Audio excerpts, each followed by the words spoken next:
Hey everybody, welcome back to another reviews episode of Random Chatter. I am joined tonight by Tim and Eric. And tonight we're going to talk about what we've seen over the last week or so, what we think you guys should be watching, what we think you guys should stay away from. Big thing this week for us is something I haven't totally finished seeing, so we're not going to talk about all of it, but we're going to actually give you a preview of what we're going to talk about on our movie chatter episode this week too. So Godzilla versus King Kong. It's talking about the big ape in the room.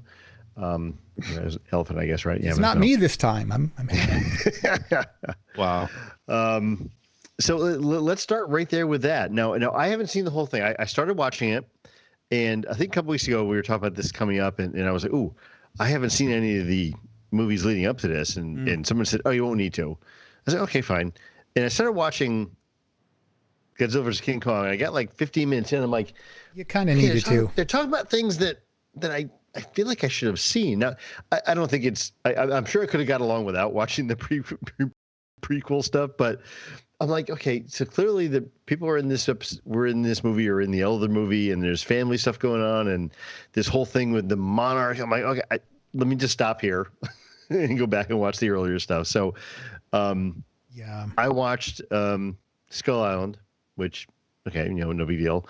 I watched Godzilla, and I'm most of the way through Godzilla King of the Monsters. So now I feel like if I stop there and go right into Godzilla vs. King Kong and feel better about what happened and what was going on, so I don't think I'm missing something.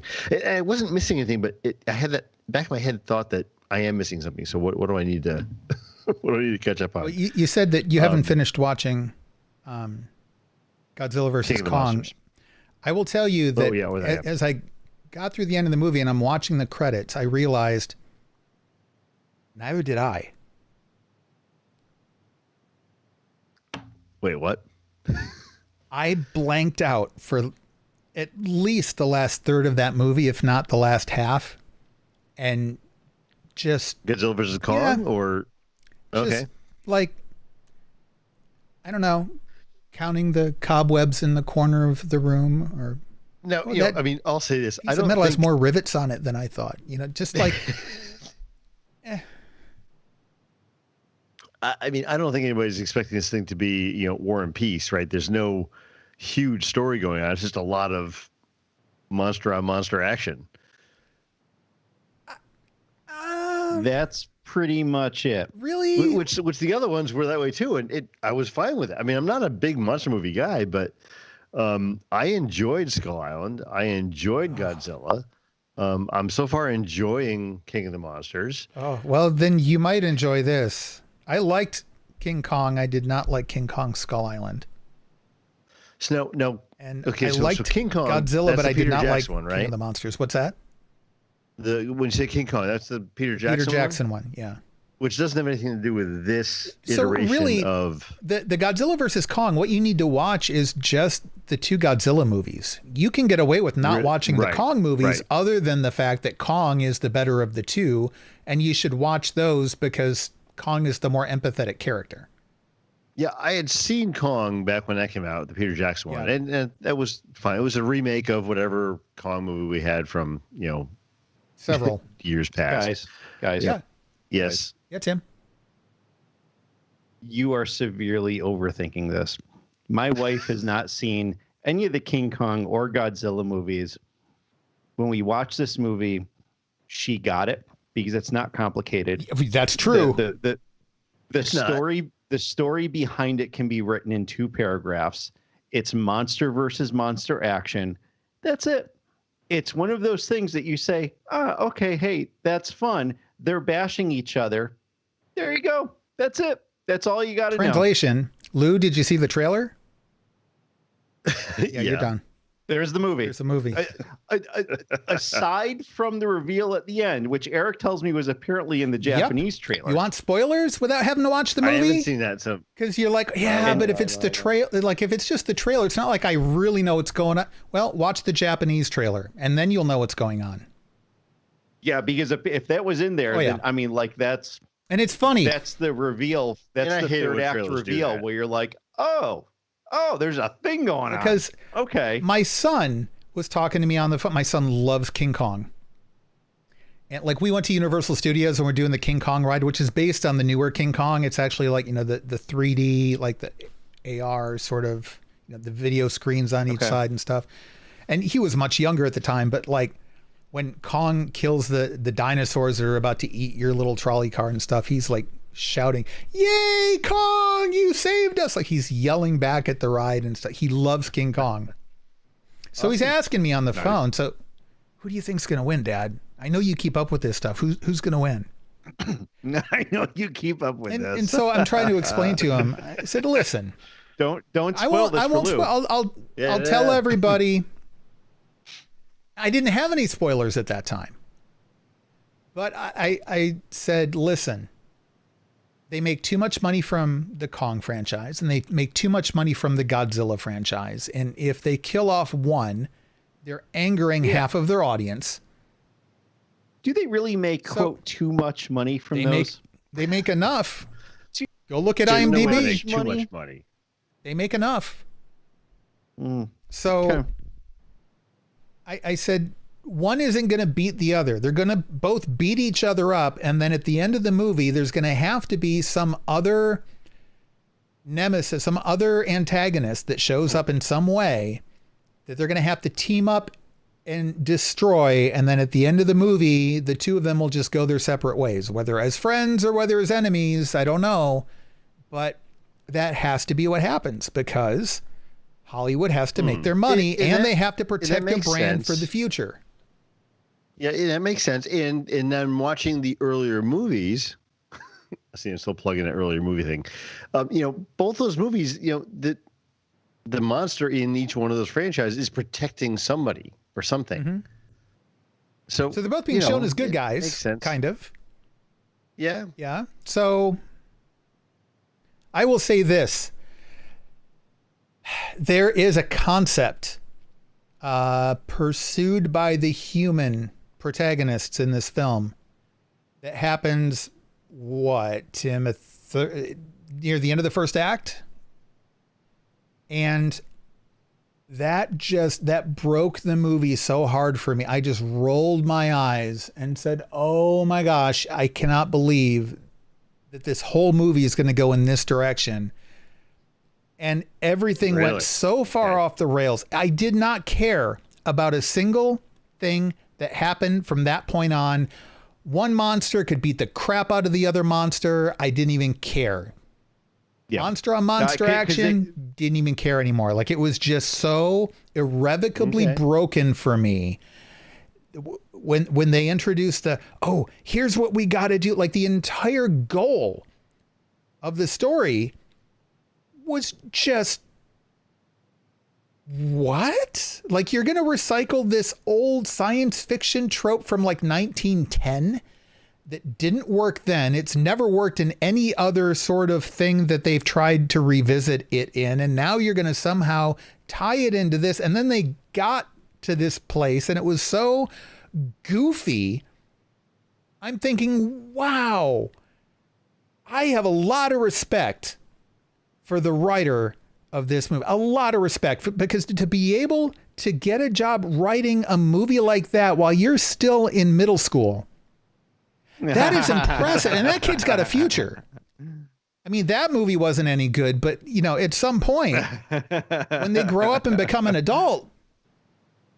Okay. Yeah. Well, I mean, I will finish this by the time we record Movie Chatter on Tuesday. So, I mean, unless you don't want to. But I don't know that I'm going to finish it by that. I mean, I finished it, but I don't know that I'm going to go back and like try to actually find out what happened. I don't know. Here's the thing. It was not a bad movie. And it was one of those things. I don't know. I had my expectations dialed in appropriately for this because I had seen the other movies. I'm not a huge MonsterVerse fan, but I am reasonably entertained by them. I went into this and a lot of it was, oh, that's cool. Oh, look, they're bashing. Oh, they just destroyed that city. Oh, good hit. Yep. Nobody even cares that these cities get destroyed. It was kind of like watching professional wrestling. That's what kind of bothers me about the city thing. It's like, yeah. And then, you know, there was some fun stuff in there. There's some decent effects in it. Yeah. I give them that for effects. None of the effects were really bad. And I mean, you're right, Eric. They did really telegraph that one thing like fairly early on that then you're like, oh, well, we know that's coming. I did like the what was the Earth inside the Earth thing. I can't remember what the heck their term for it was. I was trying to Hollow Earth. I was trying to avoid that spoiler, but I guess it happens in the first third of the movie. So, I mean, that was so dumb. The Hollow Earth thing, I caught that it was the very beginning of the movie too. To talk about what they call the heave. Yeah. The vehicle they call it. Helicopter. It's a heave. Okay. Calm down. No, I liked the premise and the effects of the whole Hollow Earth thing. Their whole portal thing was very Pacific Rim-y though. And I'm like, Pacific Rim did it better. Just build me some Jaegers. And I got that far in pretty much. I'm like, yeah, Tim's right. They really need to have Jaegers. No, I agree. I take back everything I said, making fun of you about the Jaegers. Tim, this movie needed Jaegers. See, it I'm really not wrong about these things. And one of these days, I'll get you to come around on Jar Jar. Let's just no, you won't. Let's just combine those three franchises though: Kong, Godzilla, and Pacific Rim. Jar Jar would have made it better too. It's all the same stuff. It would have been better with more Jar Jar. Jar Jar doesn't make anything better. I'm telling you. You haven't finished the movie. And I do wonder, like, when I did start watching the movie, I think I might have even posted in Discord, like, can these people, like the people in this universe, do the Pacific Rim movies exist? Because if they watch them, they would have had a lot of their questions answered. True. They would have changed an awful lot of their entire approach in this if they have watched the Pacific Rim movie. Or if any of the writers had. They would know. No. Now, in the chat, Fedmatic mentions that collateral damage in monster movies doesn't matter. But, and I brought this up to Tim watching Pacific Rim, the second one recently. And I'm like, is this one of those cases where the cure is worse than the disease? Because, the cities are just decimated. It's like, why bother even try to stop the thing? Because you've already destroyed the city. Mm-hmm. And this same kind of thing was happening here too. And I mean, it's really easy. All you got to do when this stuff's happening is just like move away from the coast. There are people in Montana that are just sitting there on their porches being like, yep, wipe them all out. See if I care.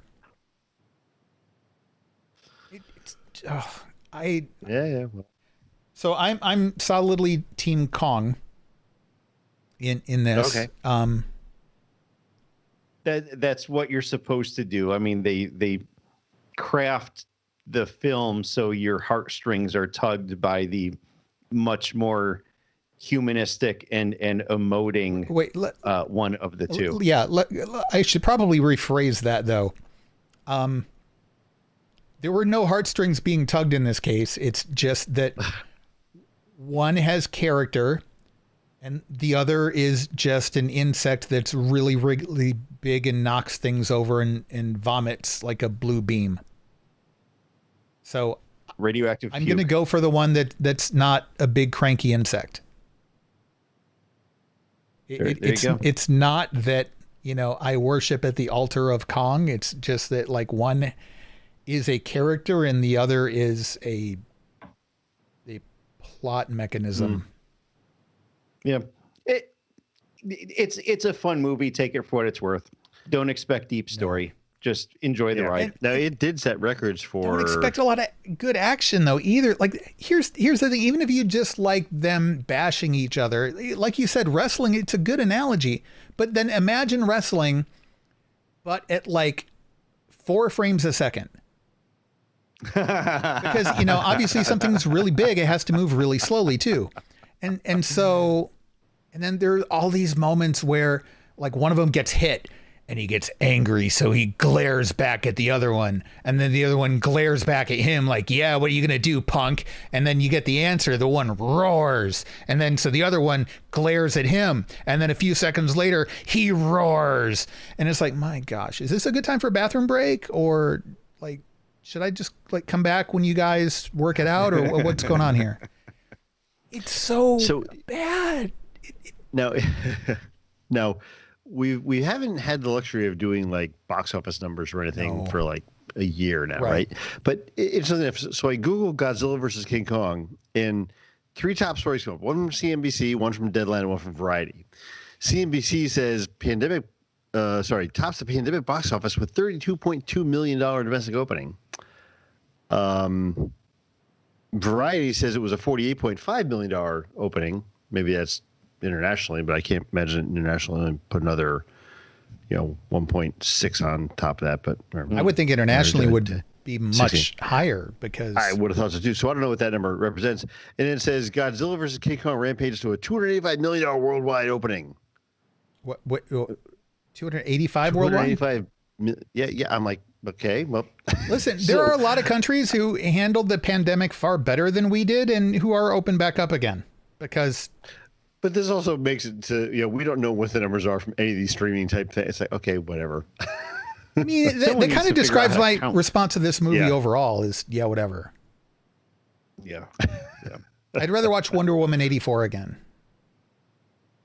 Yeah. I'd almost rather watch Uncut Gems again, but it's not that bad. It's better than Uncut Gems. Wow. Eric. No, it's better than that. And don't talk. And it's better. Don't talk like that. It's better than Tom and Jerry. Like and what was the other really bad movie that came out recently that I said even Tom and Jerry wasn't that bad, and I took back what I said about? Oh, would you? We talked about it on movie. Yeah, it was another thing that Tim liked, I think. Yeah, it was. I don't remember what it was. I thought it was okay too. So, yeah, it was though. Anyway, moving on to the rest of the stuff that we've seen or watched here. I'll do mine because I'm pretty quick on my stuff. I had done a lot of other stuff. I watched the Resident Evil finale last week. That was awesome. Very good. So season 1 is done and season 2 is coming. So we're excited about that. Yeah, that was the big news at the end of it that they did announce there will be a season 2, which is great. So I had little concerns about the last episode and how things played out and would it really have played that way, but I think it worked overall. Yeah. And I also started watching the 3rd season of Formula One Drive to Survive on Netflix. That's a documentary they do after the season's over. So this is last year's season, basically all the behind the scenes stuff and ins and outs of kind of like, just the behind the scenes stuff of the season, which is pretty cool. I thought the first 2 seasons were excellent. So looking forward to seeing this one unfold too. But otherwise, that's all I have done. So, Tim, why don't you bring us up what you've been watching?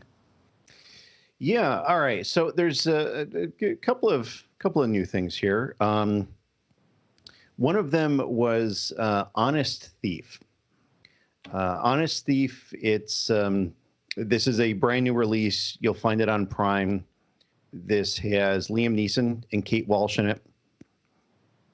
Pretty decent movie. It's a heist movie. It's a double cross kind of movie. It was pretty good. It was pretty good. I enjoyed it. I think it's worth watching. Give it a shot. Then on the other side, we watched Cosmic Sin, which is a movie that came out a couple weeks ago, also on Prime. Now, you would think this movie stars Bruce Willis and Frank Grillo. Should be like a rip-roaring good time, great action. It's a sci-fi movie. These guys are wearing cool space armor things. They're fighting aliens that take over people's bodies. Like, this sounds like a good sci-fi kind of thing. Do yourself a favor and don't watch it. Because it's bad. Wow. It's really bad.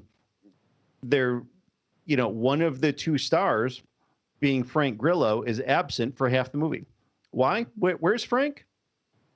It's not even a spoiler. Frank is just floating in space. That's all. That's where you'll find Frank. So if anyone happens to be looking for Frank, this is not the Frank Grillo that got blown up. He probably pissed Bruce Willis off. So Bruce Willis went to the director. I don't know. And said, "Write him out of the movie. Put him in space somewhere. I don't want to deal with him." So why would Bruce Willis take this movie? I mean, and that's what amazed me, that you have. I mean, I'm a huge Bruce Willis fan. There are not many Bruce Willis movies that I don't like. There's a few, but not many of them. Frank Grillo's pretty good. You know, he got some good popularity out of the MCU and some other stuff that he's done. I mean, just looking at this on IMDb, they're giving it 2.5 out of 10 stars. That should tell you something. It should have told me something, but I didn't look. Shame on me. So that's that. I used to be a big Bruce Willis fan. Until I heard some of the very, very specific and detailed stories from Kevin Smith, and then started hearing some very similar reports from other actors he's worked with, and then I was less of a Bruce Willis fan. Okay. You guys may have seen it. Oh, wait, sorry not to interrupt you, but when you mentioned the 2.5 stars, I went to Rotten Tomatoes just to see what that was, because I'm curious. I've never seen a tomato meter this low, or at least very hard to find one. 4. Oh, 4? 4. That's fantastic. Wow. You know, I was going to watch that, and I'm very glad now that I did not. Concerningly, though, the audience score is 82. What? But the tomato meter is a 4. The audience people were paid. I'm sorry.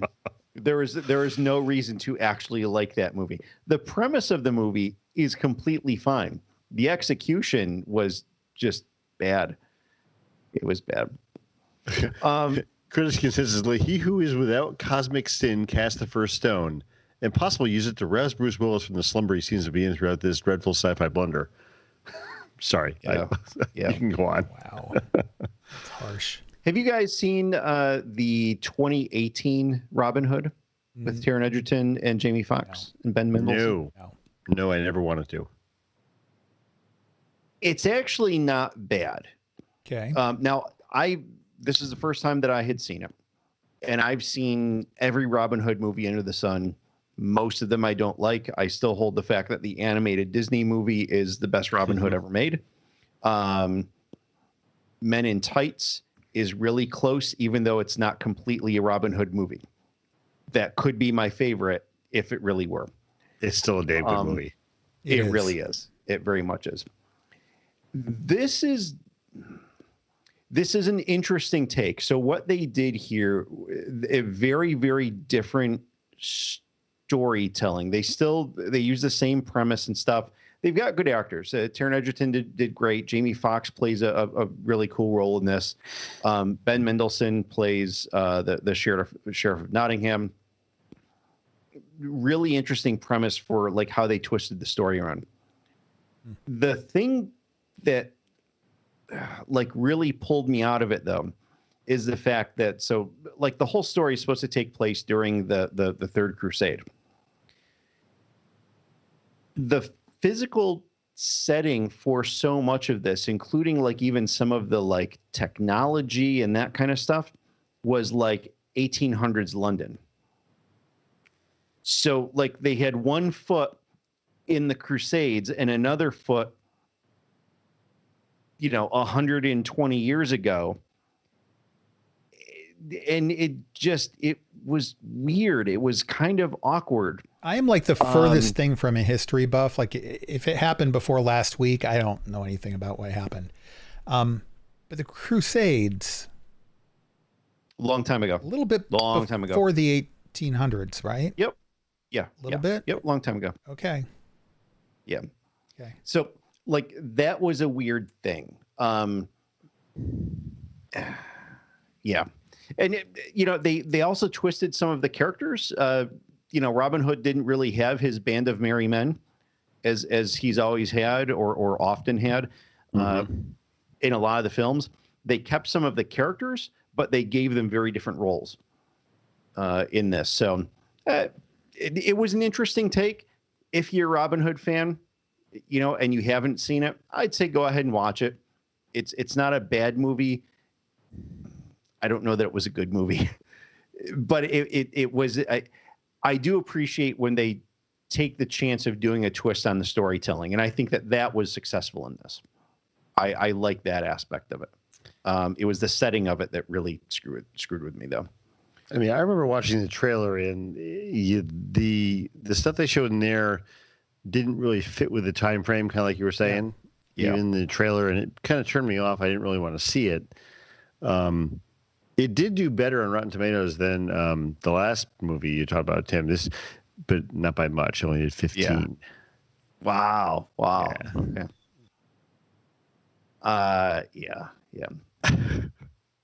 Okay. So that's it for new stuff. Watch the finale of Resident Alien, of course, Keeping Up with Falcon and Winter Soldier. And actually earlier today, we watched Pelham 123, which is a great movie. I've seen it many, many times. Robin actually just saw it for the first time. I haven't seen it. I love the movie. I've always loved it. It's a fantastic movie. Yeah, I think it's really well done. Great story. Is there two versions of that? Wasn't there a remake of that? Yes. There's the original was The Taking of Pelham 123. Right. Okay. Yeah, the newer one is simply Pelham 123. I've seen neither of them. I've never seen the new one. Yeah. Yeah. Okay. That has John Travolta, or I'm sorry, the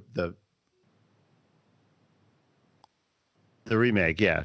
Denzel Washington, John Travolta. Yeah, with Denzel and John Travolta. I actually just looking it up. It looks, I guess, The Taking of is still in the title. Yeah. It says, and the difference is it's just numerals in the new one, and they spell out 1, 2, 3 in the old version from 74. Yeah. I remember seeing the 74 version a bunch of times. I don't remember. I had never seen the new one. Yeah. This is it's a good version of it. They do a pretty good job with it. Good characterizations, good story. Okay. Yeah. I definitely recommend it. So yeah, that's it for me. Eric, what about you? What have you been up to? Well, not a whole lot. I've been, as the two of you know, and some of our listeners know, I have decided to get back into role-playing games. And I've decided that I might want to run a superhero-based role-playing game. So I've been spending a lot of time getting back into RPG systems, stuff like that. And I want to do something that's a little more modern, a little more up with today's sort of storytelling. And a lot of the RPG systems were written back in the 80s and 90s, and I'm looking for modern stuff. So I've been trying to do some non-Marvel research, non-MCU research. I'm not looking for stuff that's as dark as The Boys. I like The Boys, but there's also a lot of problems with the show too. So I started watching Powers again, which was developed. This is not going to convince people to watch it. It was developed for the PlayStation Network back when they decided that, much like YouTube, they wanted to get into making their own content. And unfortunately, therefore, nobody saw it and it didn't really go anywhere. But they did have 2 seasons, and it's based on a comic book series, an Eisner Award-winning comic book series by Brian Michael Bendis, who's very, very popular. Big fan. Yeah. Big fan of his. And the show made me go back and start reading the comic books, and the comic books are phenomenal. The show is phenomenal as well. It stars, who's the guy from District 9? His name's right on the tip of my tongue. That's going to bug me because as soon as we stop recording, I'm going to remember the guy's name.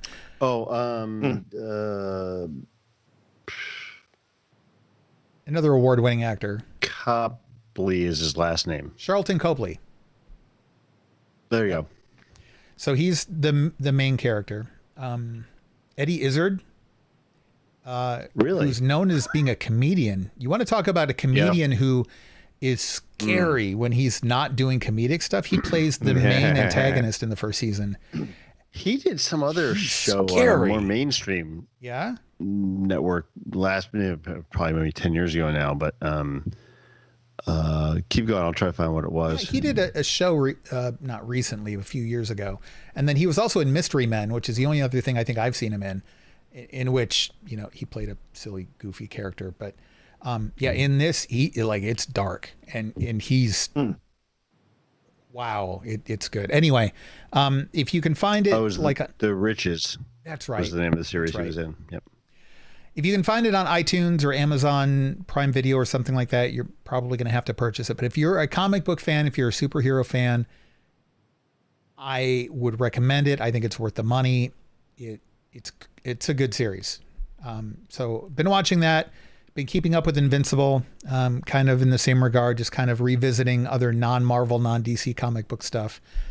And then the only new thing I've started watching, yesterday I caught the pilot episode of Made for Love, which has Kristen Milotti from the last season of How I Met Your Mother. She was in that Star Trek based episode of Dark Mirror. She's been in like a lot of stuff. And it's kind of like a Dark Mirror episode that kind of spilled off into its own series. Basically, it's this guy, her husband, is the head of like an Apple level tech company and has designed a chip that when implanted in someone else's head, the two people can share thoughts.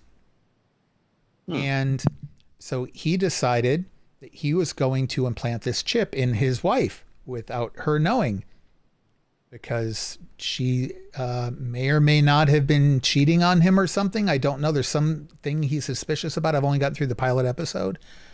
And she's like, no, I want a divorce. No. And so she has to like actually basically break out of their mansion and go on the run. And she is being tracked because, of course, he can track her with this chip in her head. So she goes to hide out with her dad, played by Ray Romano, who we get introduced at the last scene of the first episode, where she kind of lets herself into his rundown apartment and walks into him in bed with his entirely prosthetic partner. I'm not sure how to say this sort of thing on a podcast. Very awkward scene. But anyway, so it was the pilot episode. There was a lot of groundwork to be laid, and they did a good job of getting through all of it. And I think now is where things are really going to start to pick up. So I like it so far. I think it's well written. The acting is good. The dialogue is believable. It's got all the makings of what the series should have. And I'm really curious where they're going to go with it. There's a lot of themes there about technology and surveillance and, non-consensual surveillance and identity. And, there's a lot of these kind of sci-fi themes presented in a way that's very accessible. It's not overly science fiction-y. It's like very much like near future, like tomorrow future, not like next week. It's good. I'd recommend it. That's about all I've got. Okay. Haven't been watching a whole lot this week. I actually do have something that I want to add very quickly. And I just had recently saw an ad for it. It's an Apple Arcade game. And generally, Apple Arcade has not really had all that great stuff. This is the Star Trek Legends game. Absolutely worthwhile. Is it? This is a fun game. I have been playing the crap out of this for like the last 3 days. It's a lot of fun, and it basically you get playable characters from basically every iteration of Star Trek.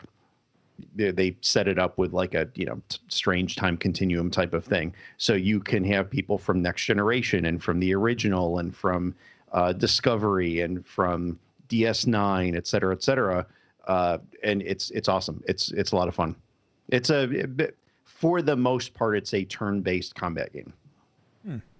Okay. I just picked up Apple Arcade this past week, so maybe I should give it a shot. Check that out. By the way, you have an iPad, right? Yes. Have you played The Room? The Room? Yes. No. I think a kind of you need to play it. Think like an escape room sort of thing, but it's all about puzzle boxes and things like that. And I just noticed The Room 2. So Apple Arcade, I think because they're not getting a lot of traction with people, they just released a bunch of classic games as part of the Apple Arcade subscription. And they released The Room 2 as part of that, which makes me assume they have The Room 1. And if they don't, it's worth whatever it costs. Also, so is The Room 3 and whatever they called the fourth one. They stopped with the numbering and they called it something else. Phenomenal series. Better played. It's fine on an iPhone. It's better on a larger screen. It's kind of atmospheric. And so, the larger screen's probably a little bit better.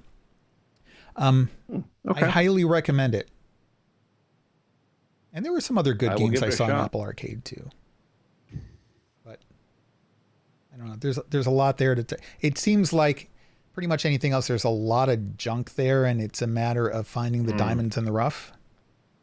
Yeah. So. Yeah, I agree. Yeah, there it is. There's The Room, and The Room 2. Can't recommend it highly enough. Of course, now I'm probably overhyping it, but.